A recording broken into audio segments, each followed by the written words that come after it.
إذا هذا هو كحول، كحول اللي فيه عنده جوج ديال الكربونات. راه الكحول اللي فيه جوج ديال الكربونات هو الإيثانول.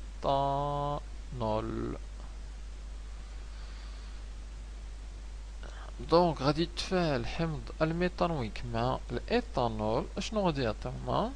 غادي يعطيونا الإستر اش سي او او في التحت، سي دو اش 5 غادي ينزل لهنا، سي دو اش 5 زائد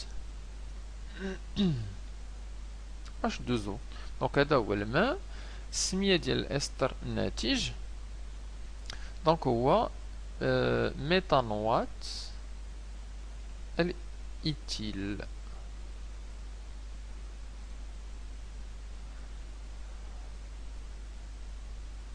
الإيثيل اللي هو بطبيعة الحال استر.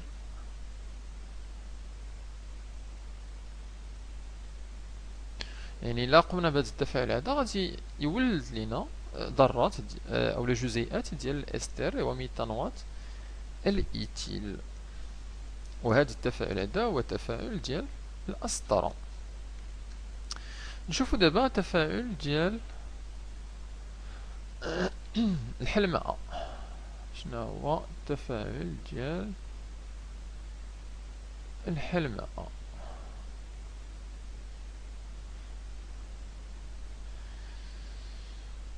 alors هو تفاعل بين استر والماء يتفكك فيه الاستر ليعطي حمضا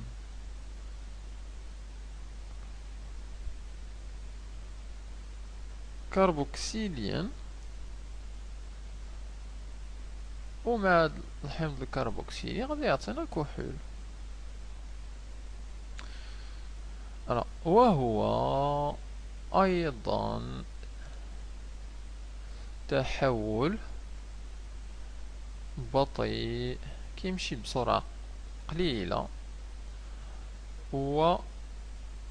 ومحدود، يعني ما كيمشيش حتى التقدم الأقصى ديالو، ولكن عنده كيوقف منتصف النص ديال التفاعل. اشني الحلماء؟ دونك تفاعل بين الاستر والماء اللي كيعطيونا حمض كربوكسيلي ومع واحد الكحول اللي كنعرفو عليه انه بطيء وانه محدود. شنو هي الكتابة ديالو؟ الكتابة ديالو هي ار، دونك عندنا استر والماء، دونك ار سي او او تيري ار بريم غادي يتفاعل مع الماء باش يعطيونا حمض كربوكسيلي، دونك ار سي او او اش زائد ار بريم او اش اللي هو كحول.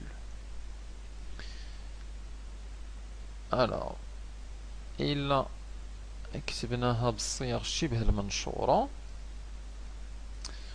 غادي تعطينا هذا هو استر، دونك غيعطينا ار تيري سي، دونك أكسجين، أكسجين مع الجذر الثانوي ار بريم زائد الماء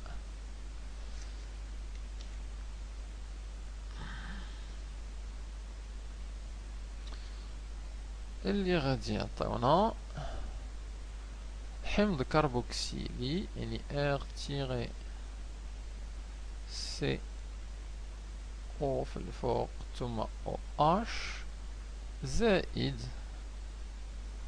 ار بريم تيري او اش اللي هو كحول. اذا هنا عندنا استر وهذا يتفاعل مع الماء وكيعطينا RCOH اللي هو حمض كربوكسيلي زائد R'OH اللي هو كحول. دونك وهذا مثال ديال هذا التفاعل هذا هو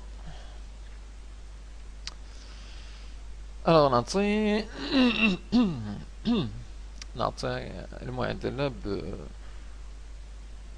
بصيغ شبه المنشورة. دونك سي H3 سي H2 سي او مع او سي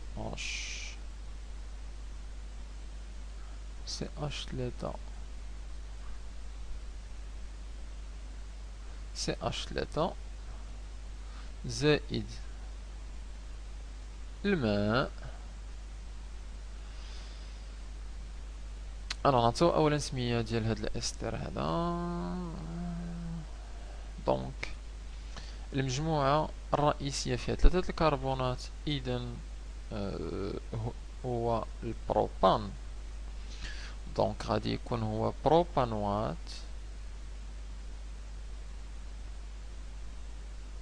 المجموعة الثانوية فيها جذر،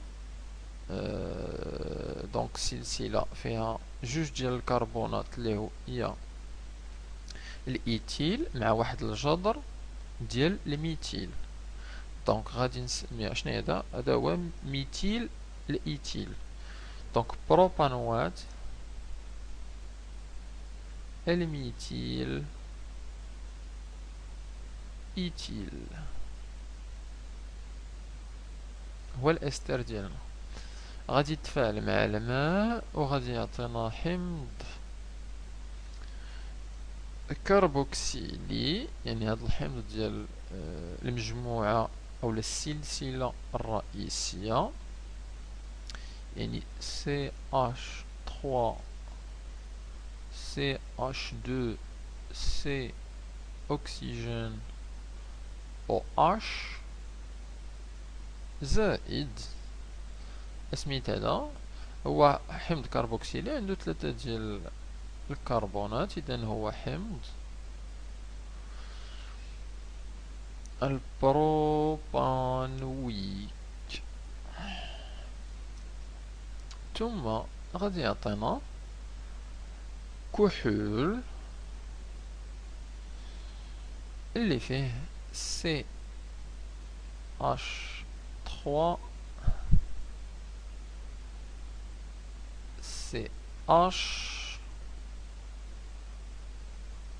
CH3 مع الجذر ديال ال OH، بحيث هذا العنصر هذا هو كحول عنده 3 ديال الكربونات، إذا هو البروبانول، بحيث OH الجذر OH لاصق في الكربون الثاني. دونك إلا سمينا الكربونات 1 2 3، دونك السمية ديال هاد الكحول هي البروبان جوج أول. بروبان جوج أول لأن الجذر ديال OH لاصق في الكربون رقم 2.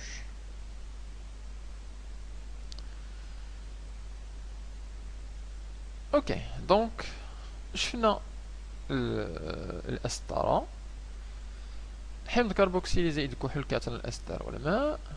الحال ماء الاستر والماء كيعطينا حمض كربوكسيلي زائد كحول. دونك كنلاحظوا ان وحده راه هي العكس ديال الاخرى. هذه هي الملاحظه اللي غادي نقولوا ان الاستر هو الحلماء. بالفرنسي ما عطيتش السمية، دونك هادي سي l'estérification. estérification. بالفرنسي الحلماء هي سي l'hydrolyse.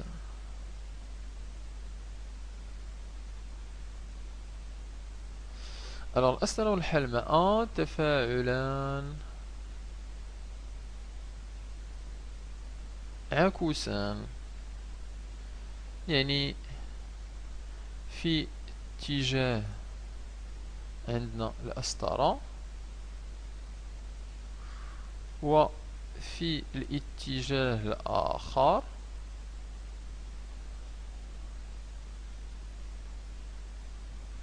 عندنا الحلماء.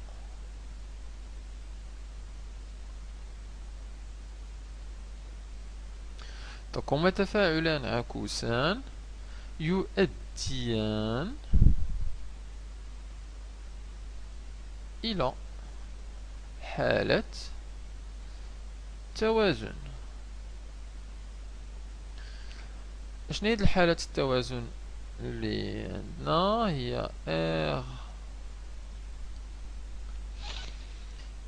تيري سي او او اش زائد R بريم تيري او اش غيعطينا تفاعل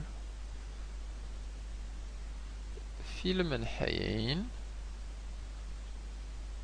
بحيث يعطينا الاستر سي او او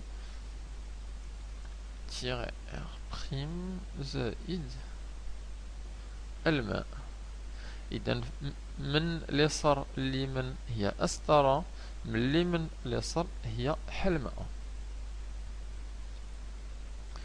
دونك هادو شنو كيخص الأسطرة والحلماء. ملاحظة،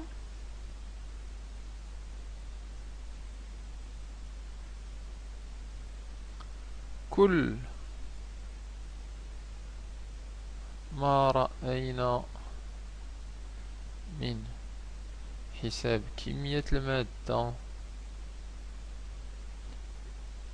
n de x، يعني العلاقات m صغيرة على m كبيرة، v على vm، وحساب التركيز،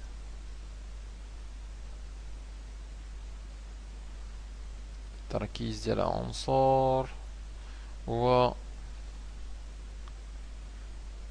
الجدول الوصفي، تبقى صالحة في تفاعلات الأسطرة والحلماء.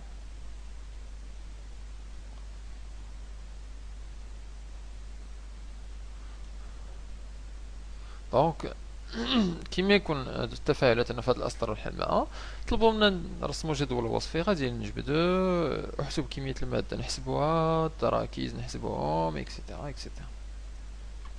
اشنو غادي يتبدل؟ غادي يتزاد واحد المصطلح جديد، ولكن مصطلح جديد